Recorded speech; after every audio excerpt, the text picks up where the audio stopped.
तो आज मैं आपको एक ऐसी हॉरर मांगा की स्टोरी बताने वाला हूँ जिसका आर्ट स्टाइल और स्टोरी दोनों ही आपको पूरी तरीके से अंदर से हिला के रख देगा और पूरी तरीके से डरा कर रख देगा। इस मांगा का नाम है द हाइड आउट।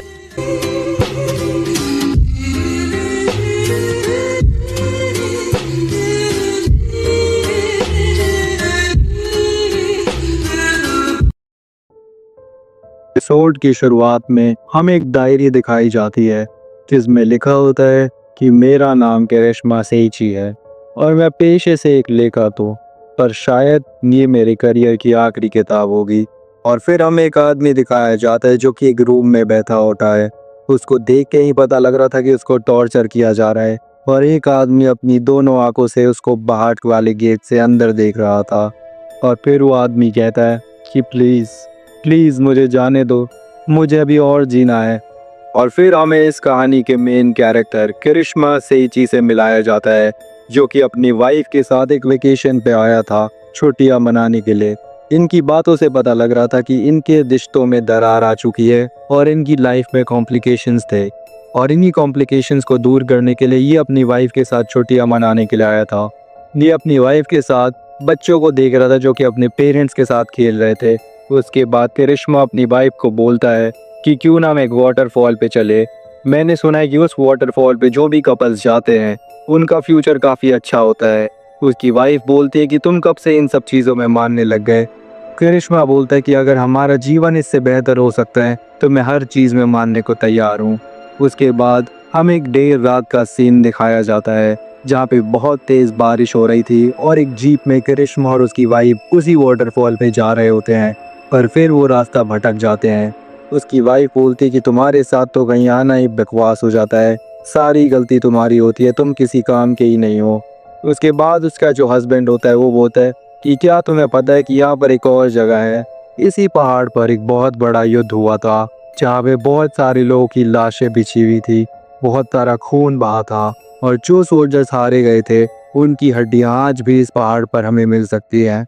तो उसकी वाइफ बोलते हैं कि तुम इतने सालों बाद मेरे को यहाँ घुमाने के लिए इस जगह पर इसलिए लाए हो ना ताकि तुम अपनी नोवेल का काम कर सको और इतनी भूतिया कहानी सिखा सको मुझे। तुम हमेशा झूठ ही बोलते हो, तुम्हारा काम ही ये है, तुम्हें बस अपने काम से मतलब है, सब तुम्हारी गलती है और हमारा बच्चा अभी तुम्हारी वजह से मारा गया।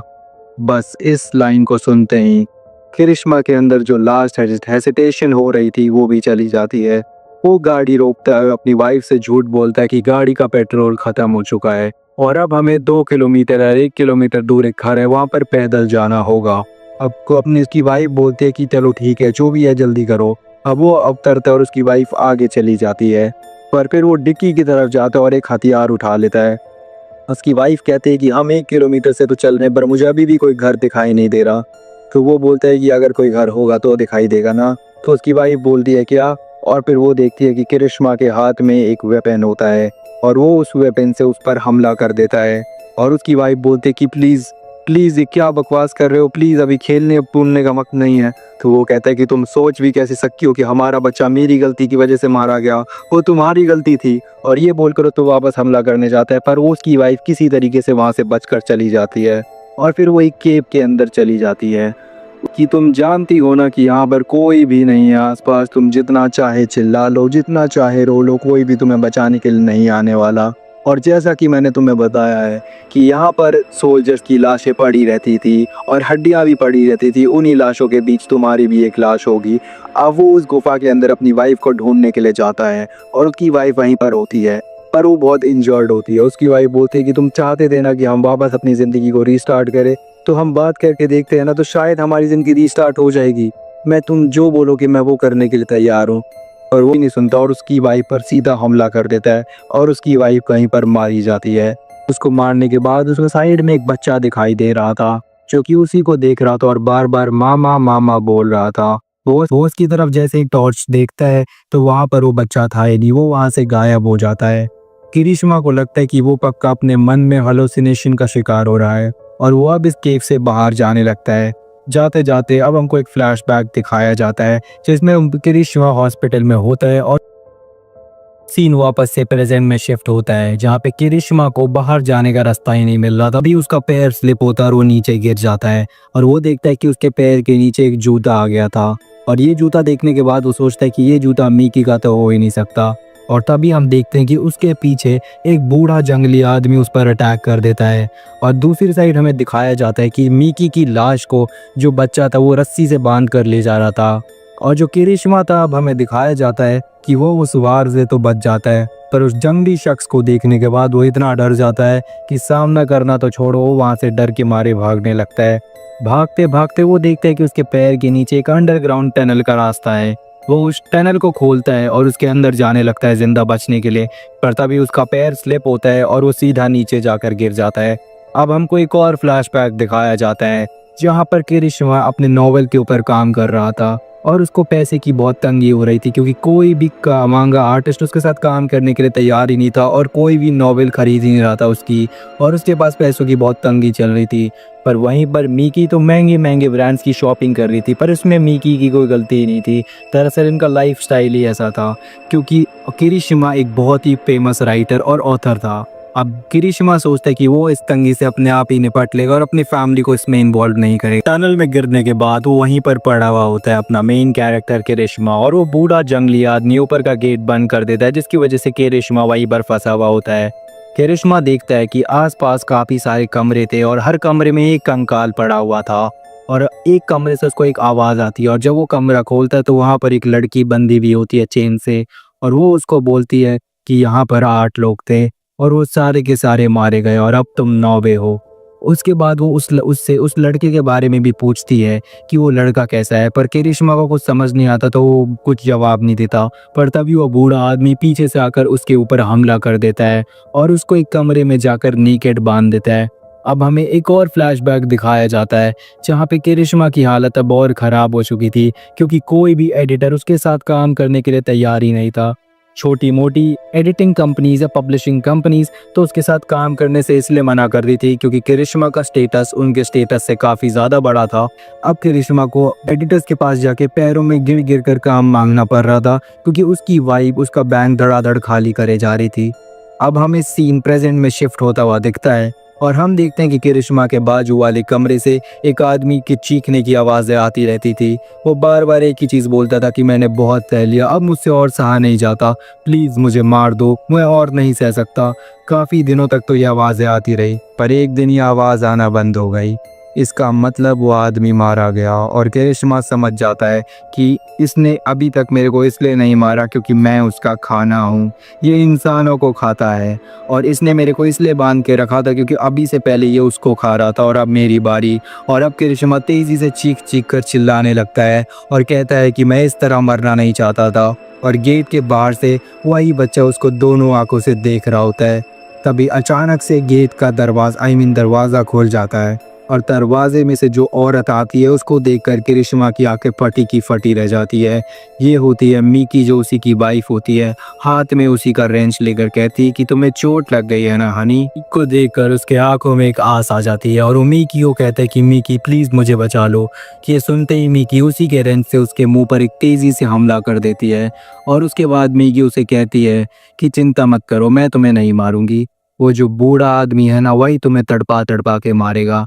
और तुम ये सोच रहे होगे ना कि मैं बच कैसे गई, क्योंकि मैं लकी हूँ। किसी वजह से वो आदमी औरतों को कुछ भी नहीं करता है, यहाँ तक कि उसने तो मेरे घाव भी ठीक कर दिए। और कुछ ही दिनों में मैं मौका देकर यहाँ से भाग जाऊंगी और सबको ये झूठ बोल दूंगी कि तुम किसी एक्सीडेंट में मारे गए, और फिर तुम्हारी लाइफ इंश्योरेंस के पैसों से मज़े करूंगी और यहाँ पर तुम्हें सड़ने के लिए छोड़ दूंगी। इसके बाद हमें एक और फ्लैशबैक दिखाया जाता है जहाँ पे मिकी शॉपिंग करने के लिए बाहर जा रही होती है, और यहाँ पे जो किरिश्मा होता है वो अपनी नॉवेल पर काम कर रहा होता है, कानों में लीड लगाकर गेट बंद करके। तभी मिकी उसके गेट पर आके बोलती है कि मैंने कपड़े सुखाने के लिए रख दिए हैं और मैं शॉपिंग करने के लिए जा रही हूँ, तो कपड़े सूखने के बाद उतार देना और जीन का भी ख्याल रखना। पर किरिश्मा तो कुछ सुन ही नहीं रहा था क्योंकि उसके कानों में लीड लगी रहती है। मिकी तो शॉपिंग करने चली जाती है और कुछ देर बाद कपड़े भी सूख जाते हैं, और जीन को लगता है कि सारे कपड़े तो सूख ही गए तो क्यों ना वही कपड़े उतार दे क्योंकि डैडी तो काम कर रहे हैं। और वो बालकनी में जाता है कपड़े उतारने के लिए, पर फिर उसका पैर स्लिप हो जाता है और वो नीचे जाकर गिर जाता है।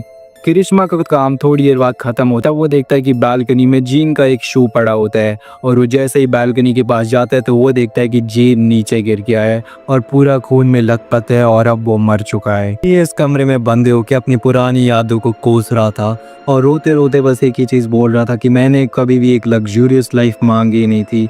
मैंने तो बस एक छोटी सी फैमिली मांगी थी जो कि एक साथ खुश रहे, पर मेरी ये विश भी पूरी ना हो सकी। और फिर हम देखते हैं कि वो बच्चा इस रूम में आता है और मम्मी मम्मी बोलने लगता है। तो किरिशिमा सोचता है कि वो औरत भी इसी लड़के के बारे में पूछ रही थी, तो ऐसा हो सकता है कि वो इस लड़के की माँ हो। वो इस लड़के को बोलता है कि अगर वो यहाँ से आज़ाद होने में उसकी मदद करेगा तो वो उसको अपनी माँ के पास ले जाएगा। वो लड़का भी ऐसा ही करता है, वो उसकी सारी की सारी चेन खोल देता है। उसके बाद किरिश्मा बोलता है कि उसको कुछ कपड़े चाहिए। उसके बाद वो जो लड़का होता है छोटा सा, वो किरिश्मा को एक कमरे में ले जाता है जहाँ पे कपड़ों का ढेर लगा होता है।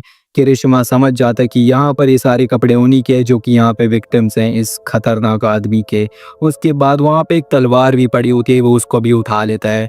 वो बच्चा बोलता है ने उस औरत को इसलिए बांध के रखा है क्योंकि डैड कहते हैं कि वो औरत बाहरी दुनिया में भागना चाहती है और वो यहाँ से भाग जाएगी।